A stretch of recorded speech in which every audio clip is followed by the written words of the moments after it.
High friends, welcome to my channel Dipali's cooking and etcetera. তো বন্ধুরা, তোমরা সবাই কেমন আছো? নিশ্চয়ই খুব খুব ভালো আছো। আমিও মোটামুটি আছি। তো দেখো, এখানে নিয়ে চলে এসেছি একটা কচি লাউ। হ্যাঁ, এই লাউয়েরই একটা রেসিপি বানাবো, সেই রেসিপিটাই আমি তোমাদের সঙ্গে শেয়ার করব, তাই নিয়ে চলে এলাম তোমাদের সামনে।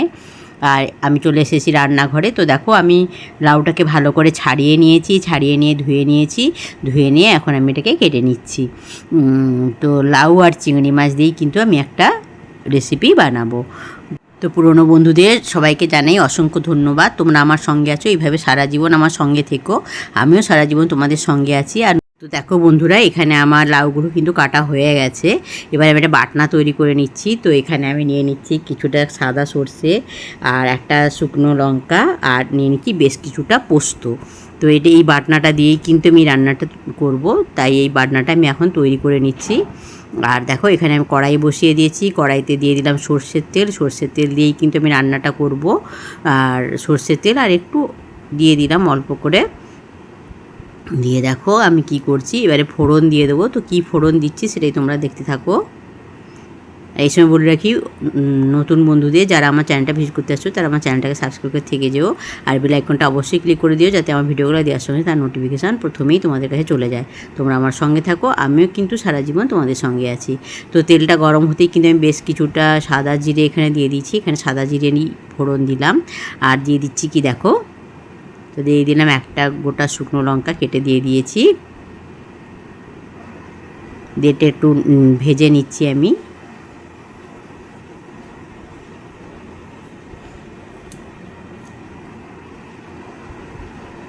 তো দেখো আমার ভাজা হয়ে গেছে। এবার একটা বড় সাইজের পেঁয়াজ আমি কুচি করে রেখেছিলাম, তো সেই পেঁয়াজ কুচিটাও আমি এখানে দিয়ে দিলাম। দিয়ে একটু পেঁয়াজটাকে একটু ভালো করে আমি একটু ভেজে নেব। তো ভিডিওটা কিন্তু বরাবরের মতো ছোট হবে, তোমরা কিন্তু পুরোটাই দেখো, কেউ কিন্তু স্কিপ করে দেখো না। আর হ্যাঁ, একটা লাইক কিন্তু অবশ্যই করো।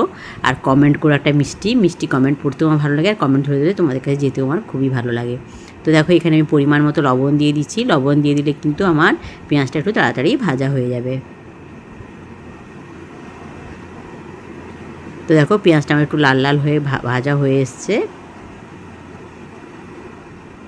তাই একটু লাল করে নেব। পেঁয়াজ যত ভাজবে না, তার স্বাদ কিন্তু আর তত ভালো হয়। কাঁচা পেঁয়াজ থেকে অতটা ভালো স্বাদ আসে না মনে হয় আমার যেটা।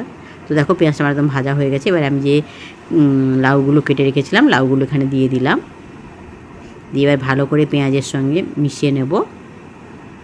আর হ্যাঁ, আমি যেহেতু পরে ভয়েস দিচ্ছি তাই বলতে পারছি, তরকারিটা কিন্তু অসাধারণ হয়েছিল। তোমরা কিন্তু অবশ্যই অতি অবশ্যই একবার রান্না করে খেয়ে দেখো, দিলেই কিন্তু এটা স্বাদটা বুঝতে পারবে। আর তোমাদের বন্ধুবান্ধব আত্মীয়স্বজনদের সঙ্গেও কিন্তু শেয়ার করো, যাতে তারাও এইভাবে একটা রেসিপি বানিয়ে খেতে পারে। আর যারা এত দূর অবধি দেখেছো তাদেরকে অসংখ্য ধন্যবাদ। তোমরা কিন্তু লাইক যদি না দিয়ে থাকো, তোমরা একটা লাইক দিয়ে দিও।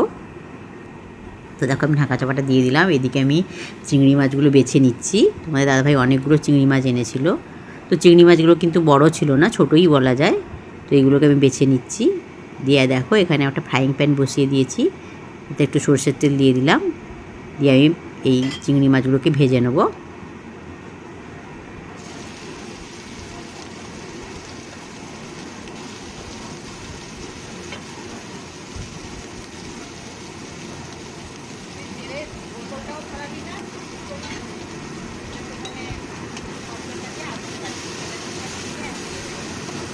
তো চিংড়ি মাছ বেশি ভাজবো না। তোমরা সবাই জানো যে চিংড়ি মাছ বেশি ভাজতে নেই। অনেকেই তো আবার কাঁচাও দিয়ে দেয়, কিন্তু আমরা কাঁচা দিই না, তাই এখানে একটু ভেজে নিচ্ছি। তো দেখো, প্রায় ভাজা হয়ে এসছে। এদিকে আমার লাউয়ের ঢাকাটা খুলে দিলাম। দেখো, লাউটাও অনেকটাই মজে গেছে। তো লাউ থেকে তো নর্মালি জল বেরায়, এটাতে আর জল দেওয়া লাগবে না। হয়তো অল্প করে একটু দিতেও পারি পরে। তো দেখো, লাউটাকে ভালো করে আমি একটু নেড়ে নিচ্ছি। এদিকে চিংড়ি মাছগুলো আমার ভাজা হয়ে গেছে। গ্যাসটা অফ করে দিয়েছি। আর দেখো, দেখে নিলাম লাউগুলো প্রায় সেদ্ধ হয়ে এসছে, অনেকটাই সেদ্ধ হয়ে গেছে, অল্প একটু বাকি আছে।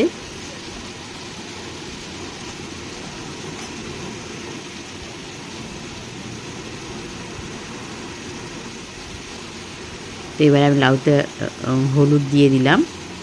পরিমাণ মতো হলুদ দিয়ে দিলাম।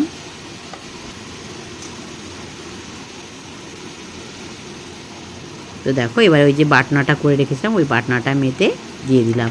পোস্ত, সাদা সর্ষে আর একটা শুকনো লঙ্কা বেটে রেখেছিলাম, ওইটাই আমি এখানে দিয়ে দিলাম।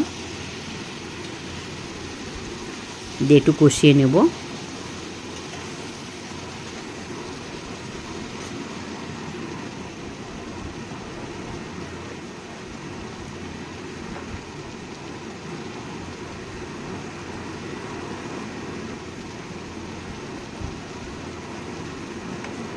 দিয়ে এবারে ওই বাটিটা একটু অল্প করে ধুয়ে নেবো, দিয়ে অল্প একটু জল দেবো। তোমাদেরকে তো বলেইছি যে লাউ থেকে অনেকটাই জল বেরোচ্ছে, আর এটা আমি তো একদম মাখা মাখাই হবে, তাই এখানে কোনো বেশি জল আমি অ্যাড করব না। বাটি ধুয়ে আমি অল্প একটু জল দিয়ে দিলাম। তো দেখো মশলাটা আমি ভালো করে লাউয়ের সঙ্গে মিশিয়ে নিচ্ছি।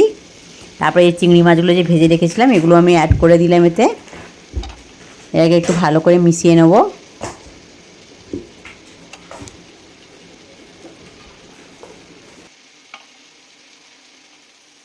তো দেখো এবার আমি চিংড়ি মাছগুলোকে ভালো করে লাউটার সঙ্গে মিশিয়ে নিচ্ছি।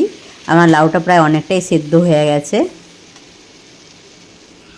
তো এবারে আমি ওই যে মিক্সারের জারটা একটু ধুয়ে আর একটুখানি অল্প করে জল দিয়ে দিলাম, যেহেতু আমি চিংড়ি মাছগুলো দিয়েছি ওগুলো একটু সেদ্ধ হবে তাই।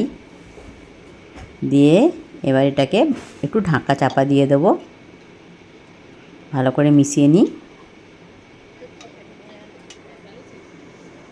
তো দেখো একটু হালকা চিনি আমি এখানে দিয়ে দিলাম অল্প করে। আর এখানে ভিডিওটা আমার মেয়ে করে দিচ্ছিলো, তাই আমি এক হাতে কড়াইটা ধরে ভালো করে নেড়ে নিচ্ছি।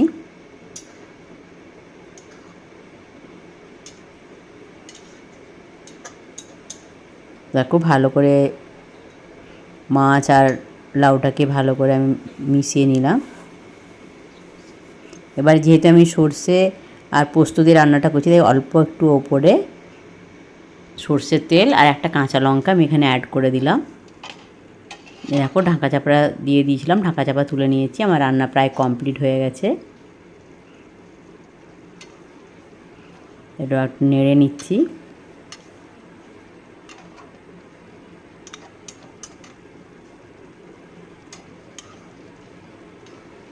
আর একটু ঝোল মরে গেলেই কিন্তু আমার রান্নাটা কমপ্লিট হয়ে যাবে। তো তোমরা কিন্তু অবশ্যই পুরো ভিডিওটা দেখো, কেউ কিন্তু স্কিপ করে দেখো না। আর যারা এখনও অবধি লাইক দাওনি তারা একটা লাইক দিয়ে দিও। তো দেখো এই জলটা একটু মরে গেলেই কিন্তু আমার তরকারিটা হয়ে যাবে।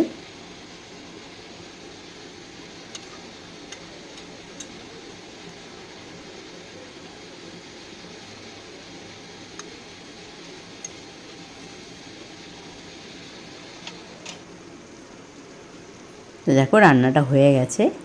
এবার তোমাদেরকে এরকম বরাবর আমি ভিডিওটা একটু কাছ থেকে দেখাই, রেসিপিটা তাই সেটা দেখিয়ে দিলাম। দেখো কি সুন্দর হয়েছে, খেতে কিন্তু দুর্দান্ত হয়েছিল। তোমরা কিন্তু অতি অবশ্যই একবার রান্না করে খেও আর বন্ধুবান্ধবদের সঙ্গে শেয়ার করো। তো চলো এদেরকে এবার আমি খেতে দিয়ে দিচ্ছি। তো বন্ধুরা দেখো ওই যে লাউ সর্ষে পোস্ত করলাম, চিংড়ি লাউ সর্ষে পোস্ত, তো সেটা তখন তোমাদের দাদাভাইকে দিচ্ছি, ও অফিস যাবে, খেয়ে যাবে। কেমন আছে বলবে খেয়ে।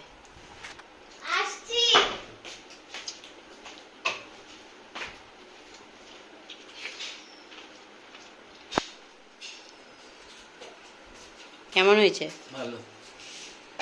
এটাও নিয়ে নিবি, আর মেয়ে খেয়ে বলবে কেমন হয়েছে। তখন তো তোমার দাদাভাই বলে চলে গেছে অফিস, এবার মেয়ে খেয়ে বলবে। ভালো হয়েছে। পোস্ত সর্ষে দিয়ে লাউ চিংড়ি কেমন হয়েছে রে বাবা? ভালো হয়েছে? বন্ধুরা দেখলে ওই যে পোস্ত আর সর্ষে বাটা দিয়ে যে লাউ চিংড়িটা রান্না করলাম, তো ওটা তোমাদের দাদা ভাই আর আমার মেয়ে খেয়ে বলে দিল ভালো হয়েছে। সত্যি খুব ভালো হয়েছে নিশ্চয়ই, নাহলে ওরা কেন বলবে। তো তোমরাও কিন্তু এইভাবে একবার লাউটা রান্না করে খেতে পারো, করে খেয়ে দেখবে যে কেমন হয়, আর আমাকে কমেন্ট করে জানাবে। সবাই খুব খুব খুব ভালো থাকবে, সুস্থ থাকবে, সাবধানে থাকবে, আমার সঙ্গে থাকবে। আমি সবসময় তোমাদের সঙ্গে আছি। Good afternoon, by.